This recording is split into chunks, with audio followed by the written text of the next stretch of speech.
মহামান্য supreme court TET সংক্রান্ত যে রায় দিয়েছেন সেই রায় সম্পর্কে আমরা সকলেই অবগত আছি। আর এই শিক্ষক নিয়োগের ক্ষেত্রে সম্পূর্ণ দায়ভার কেন্দ্র সরকারের হাতে। আর এই দায়ভার কেন্দ্র সরকার তুলে দিয়েছেন এনসিটির হাতে। এনসিটি ঠিক করবেন একজন শিক্ষকের কি কি যোগ্যতা থাকা দরকার। সেই যোগ্যতা অনুযায়ী সেই শিক্ষক এক্সাম দিবেন, এক্সামে পাশ করলে তাকে চাকরিতে বহাল রাখা হবে।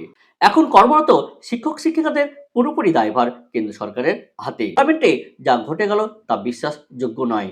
পার্লামেন্টে স্পিকার সাহেব বলে দিলেন কেন্দ্র সরকার এতে কি করতে পারে। আমরা জানি শিক্ষা রাজ্য এবং কেন্দ্রের যৌথ তালিকার অন্তর্ভুক্ত আছে।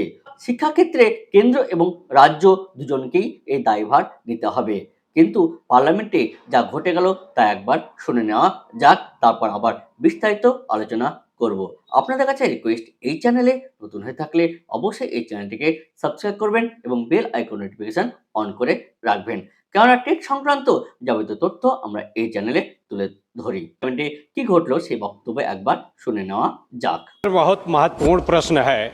पूरे देश के 25 लाख शिक्षकों से जुड़ा प्रश्न है और अकेले उत्तर प्रदेश में 2 लाख शिक्षकों से जुड़ा प्रश्न है। विषय क्या है? मान्यवर, विषय यह है मान्यवर कि जैसे हम आईएएस की परीक्षा होती, एक बार परीक्षा होती है, बीच में कोई दूसरी परीक्षा नहीं होती।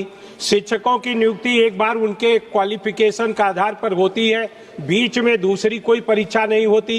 अगर नियमावली में चेंज किया गया तो जब से चेंज किया उसके बाद नियुक्त होने वाले अध्यापकों पर वो लागू होता है। प्राथमिक और मिडिल क्लास में पढ़ाने के लिए शिक्षकों की जो 2009 के पहले जिनकी भर्ती हुई, उस समय के क्वालिफिकेशन के आधार पर उनकी भर्ती हुई। 2009 में नया शिक्षा अधिनियम बना, वो जो उसके बाद लागू होना था, सुप्रीम कोर्ट ने एक ऐसा फैसला दे दिया कि जो 2009 के पहले भी शिक्षक नियुक्त थे उनको फिर टीईटी की परीक्षा देना होगा। अगर कोई वकील वकालत पढ़ के जज बना है, अगर उससे कहा जाए फिर से आप एलएलबी की परीक्षा पास करिए, तो ये निश्चित रूप से अन्याय है। उसी तरह से शिक्षकों के साथ अन्याय है जो 10,000 साल से 20 साल से अध्यापन का काम कर रहे हैं।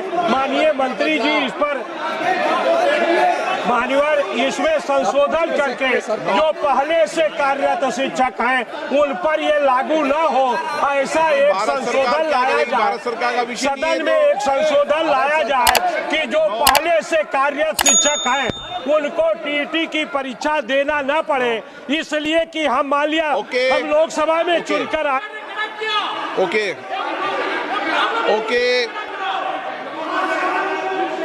नहीं, ये तरीका नौ।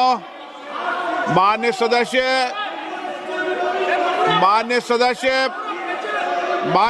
प्लीज, ठीक नहीं।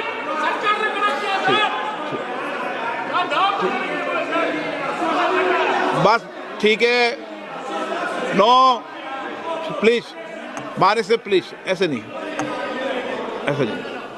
ठीक। আইটেম 23 আগস্ট 2010 সালের আগে যেসব শিক্ষক বা শিক্ষিকা নিযুক্ত হয়েছেন তাদের ক্ষেত্রে টেট ম্যান্ডেটরি ছিল না এনসিটির গাইডলাইনে। তারপরে এনসিটি এই টেট বাধ্যকতা বা ম্যান্ডেটরি করা হয়। তাহলে অবশ্যই 23 আগস্ট 2010 সালের আগে যেসব শিক্ষক শিক্ষিকা নিযুক্ত হয়েছিল তাদের ক্ষেত্রে টেট কিন্তু ছাড় দেওয়া উচিত। আপনার কি মন্তব্য অবশ্যই এই কমেন্ট বক্সে কমেন্ট করে জানাবেন।